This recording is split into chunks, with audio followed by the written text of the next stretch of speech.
नमस्कार, मैं मेघा सिंह स्वागत करती हूं आपका न्यूज़ 18 के डिजिटल प्लेटफॉर्म पर। खाड़ी में ईरान और अमेरिका इजराइल के बीच युद्ध लगातार तेज होते हुए नजर आ रहे हैं।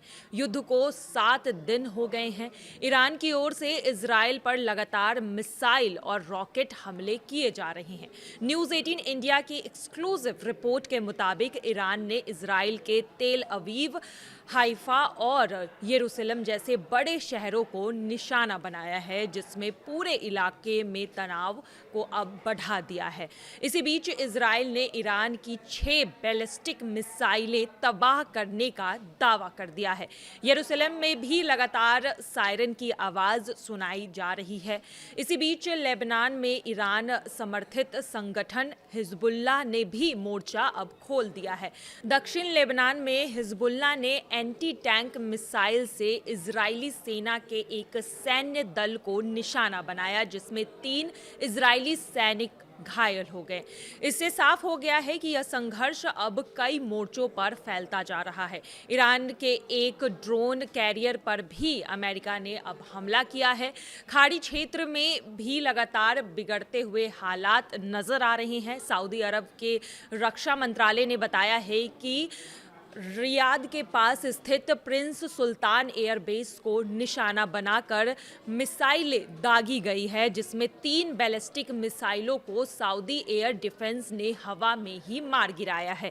यह वही एयरबेस है जहां पहले अमेरिकी सैन्य विमान तैनात रहते थे। फिलहाल किसी बड़े नुकसान या हताहत की जानकारी सामने नहीं आई है। लेबनान में हालात अब पूरी तरह से बेकाबू होते हुए नजर आ रहे हैं और मिडिल ईस्ट की यह आग हर बीतते घंटे के साथ और भी भड़कती जा रही है। इजरायली सेना ने बेरूत के दक्षिणी उपनगरों को भी निशाना बनाने के बाद अब दक्षिणी लेबनान में रिहायशी इलाकों और तटीय शहरों पर हमले तेज कर दिए हैं। सिडोन जैसे घनी आबादी वाले शहर को भी ताज़ा हवाई हमले से दहशत का सामना करना पड़ा, जिससे पूरे इलाके में दहशत का माहौल जो है वो पैदा हो गया है, जहां एक रिहायशी इमारत को निशाना बनाया गया।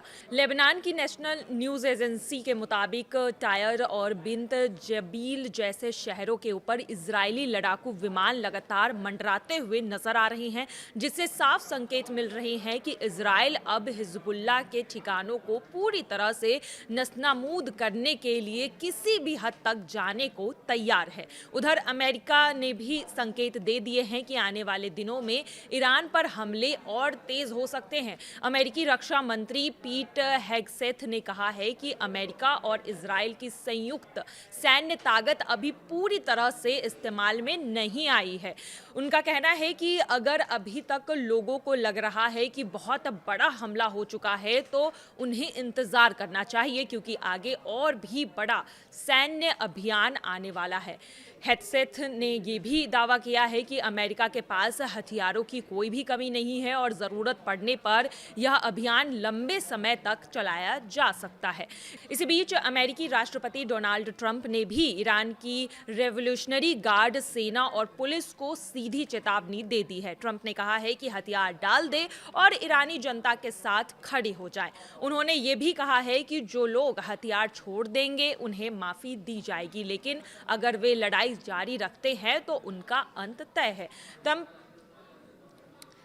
ट्रंप ने दुनिया भर में मौजूदा ईरानी राजकीयों को भी अपील की है कि वे शरण मांगे और नए ईरान के निर्माण में मदद करें। उनका कहना है कि अमेरिका यह सुनिश्चित करेगा कि भविष्य में ईरान किसी भी पड़ोसी देश या अमेरिका के लिए खतरा ना बने। लेकिन अब देखना यही है कि जिस तरह से लगातार ईरान झुकने को तैयार नहीं है, जिस तरह से ईरान लगातार हमले किए जा रहा है, चाहे वो सऊदी हो या फिर जिस तरह से मिडिल ईस्ट में ये जंग की आग फैलती जा रही है, क्या ये जंग रुकेगी? क्या ईरान समझौता करेगा या फिर इस युद्ध का अंत कुछ बड़ा होने वाला है?